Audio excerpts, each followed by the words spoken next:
Que vous soyez parisien ou simplement de passage à Paris, vous avez certainement déjà croisé ces petits marchands de roses ambulants qui ont pris l'habitude d'accoster les touristes ou les promeneurs près des sites touristiques et des terrasses des cafés. Leur insistance ennuie souvent les passants et suscite aussi parfois la méfiance des Parisiens.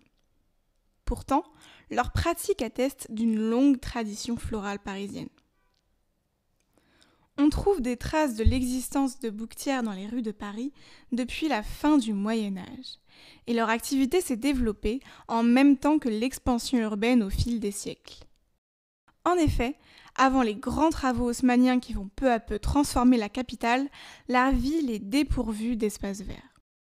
Pour des Parisiens en manque de verdure, les fleurs représentent alors la seule et unique source de fraîcheur dans une ville de plus en plus étouffante.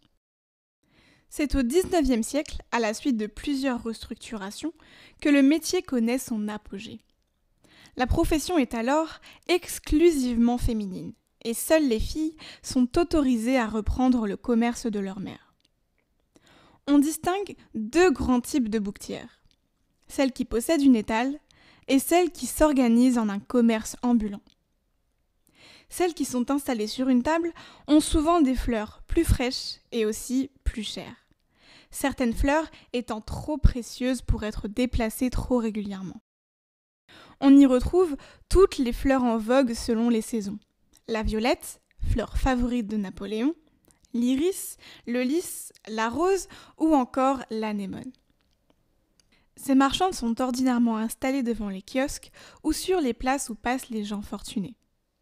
On retrouve en revanche les marchandes ambulantes aux abords des opéras et des théâtres, ou dans les rues de promenade, ou encore circulant parmi les tables des restaurants et des cafés.